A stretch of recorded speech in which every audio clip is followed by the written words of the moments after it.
एक बार भगवान शंकर पृथ्वीवासियों से कुपित हो गए और माता पार्वती को साक्षी मानकर संकल्प किया कि जब तक पृथ्वीवासी नहीं सुधरेंगे तब तक वह शंख नहीं बजाएंगे। देवता जानते थे कि शंकर भगवान जब तक शंख नहीं बजाएंगे तब तक बरसात नहीं होगी और इससे घोर अकाल पड़ गया। पानी की एक बूंद तक नहीं बरसी, धरती पर त्राहिमाम मच गया।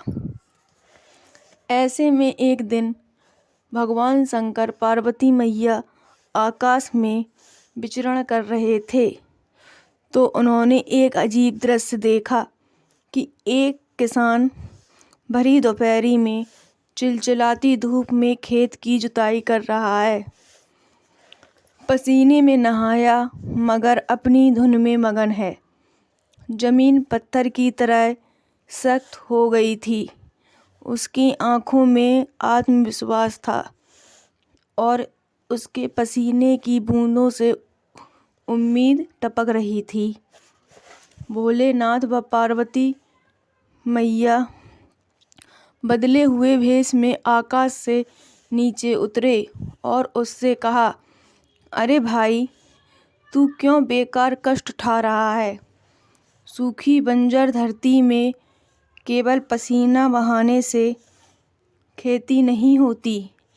किसान ने हल चलाते चलाते ही जवाब दिया, हाँ श्रीमान, बिल्कुल ठीक कह रहे हैं, मगर हल चलाने का गुण भूल न जाऊं, इसलिए मैं हर साल पूरी लगन के साथ जुताई करता हूँ। जुताई करना भूल गया तो केवल वर्षा से खेती नहीं हो सकेगी। क्या मेहनत का अपना ही परम आनंद है। मैं लोभ के लिए खेती नहीं करता। किसान की बात सुनकर महादेव को भी लगा, मैं भी तो परम आनंद की अनुभूति के लिए शंख बजाता हूँ, मुझे भी शंख बजाएं। बरस बीत गए हैं, कहीं शंख बजाना भूल तो नहीं गया मैं। उन्होंने तुरंत अपनी झोली से शंख निकाला और जोर से फूंका। चारों ओर बादल की घटाएं उमड़ पड़ीं, बिजली चमकने लगी और जोरदार बारिश होने लगी। इस वर्षा के स्वागत में किसान के पसीने की बूंदें पहले ही खेत में गिरकर चमक रही थीं। अब आप लोग बताइए इस कथा का सार क्या है, कमेंट में।